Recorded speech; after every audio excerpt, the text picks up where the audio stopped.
आप सबको। आज ईटानगर में हमारे साथ में BJP state president Kaling Moyong ji, deputy chief minister Chowna Mein ji और जितने हमारे यहाँ senior party leaders, ministers, MLA और पोर्टफोलियो होल्डर जितने भी हैं, सब एकत्रित होकर के हमारे एनडीए सरकार के 11 साल पूरा होने पर यहाँ सेवा, सुशासन और गरीब कल्याण 11 साल का थीम से हम लोग ने सेलिब्रेशन किया है। और इसमें बड़ा बड़ा संदेश हम लोग ने दिया है कि 11 सालों में हमारा भारत देश कितना तेजी से आगे बढ़ा है और अरुणाचल भी कितना आगे से बढ़ा है। आप लोगों ने भाषण में तो सुना, इसलिए मैं आपका सवाल का जवाब दूंगा। ऐसे 2 लाइन बताना चाहता हूँ। 11 साल पहले हमारा देश का आर्थिक स्थिति सब कुछ बिखरा हुआ था। यूपीए के ज़माने में हर रोज करप्शन, हर रोज किसी ना किसी डिपार्टमेंट, किसी ना किसी मिनिस्टर का करप्शन हम लोग थक चुका था। आज 11 साल बाद मोदी जी का एक मिनिस्टर के खिलाफ में 1 रुपया का करप्शन चार्ज नहीं है। कितना ट्रांसपेरेंसी, अकाउंटेबिलिटी को हम लोग देके काम कर रहे हैं। उसी प्रकार से अरुणाचल प्रदेश में पेमा खांडू जी के नेतृत्व में भी बहुत अच्छा काम हो रहा है। तो इसका संदेश लोगों को भी जा रहा है। लेकिन बीजेपी का जितना कार्यकर्ता है, हम लोग जितना अच्छा से अभी काम किया है वैसे ही और तेजी से आगे भी काम करेंगे।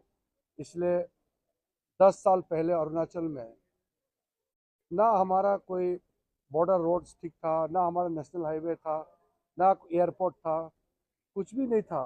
आज गांव गांव मोबाइल सर्विस, गांव गांव पानी, बिजली, गांव गांव रास्ता, हर घर में खाना, चावल, हर घर में बेसिक फैसिलिटी पहुंचाने में कामयाब हुआ है।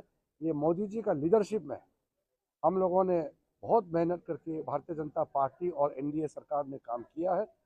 इसके लिए अरुणाचल के लिए भी और हमारा देश के लिए भी बहुत बड़ी बात है। अरुणाचल तो बहुत आगे बढ़ गया, देश भी बहुत आगे बढ़ गया, क्योंकि देश हम अभी 4th लार्जेस्ट इकोनॉमी तक का पोजीशन में आ चुके हैं और हम अभी फास्टेस्ट ग्रोइंग इकोनॉमी है बड़े देशों के बीच में। अभी रिसेंटली जो फर्स्ट क्वार्टर का रिपोर्ट आया उसमें भी हम बहुत तेज़ी से आगे बढ़ा है हमारा इकोनॉमी। तो ये मोदी जी के नेतृत्व में इतना तेज़ी से आगे बढ़ा है।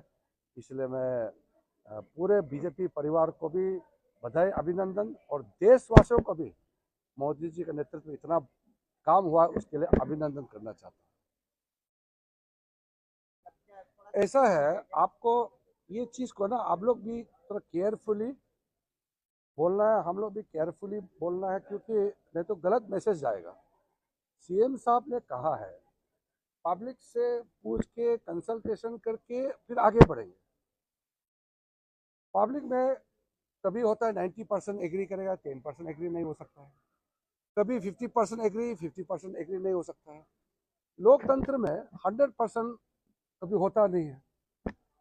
बात यह है कि वो प्रोजेक्ट कितना जरूरी है, लोगों के लिए, देश के लिए कितना फायदा है, वो देखना है।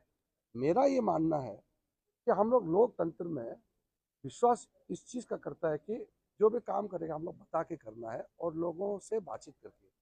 तो कंसल्टेशन कर रहा है बोल के तो इतना देरी हुआ है कि कोई कम्युनिस्ट गवर्नमेंट डिक्टेटर होता तो कब का जबरदस्ती करना था, ऐसा नहीं है। हाँ, थोड़ा सा मिसअंडरस्टैंडिंग हुआ होगा और सर्वे को लेकर के शायद कुछ मिसअंडरस्टैंडिंग था तो प्रोटेस्ट वगैरह हुआ है। लेकिन डेमोक्रेसी में बातचीत तो करना ही पड़ेगा। लेकिन ये प्रोजेक्ट के बारे में भी गाँव के हर लोगों को समझाना है, ये हम लोग का ड्यूटी है। सीएम साहब ने भी समझाया, डिप्टी सीएम साहब ने समझाया, लोकल एमएलए पार्टी की तरफ से कर रहे हैं। मैं उम्मीद करता हूँ कि सही चीज़ सबको समझ में आ जाएगा और प्रोजेक्ट स्मूथली आगे बढ़ेगा, मेरा उम्मीद है। लेकिन इन्वायरमेंट, लोगों का कल्चर, ट्रेडिशन, आइडेंटिटी को प्रिजर्व करना है, ये प्राथमिकता होना ही पड़ेगा।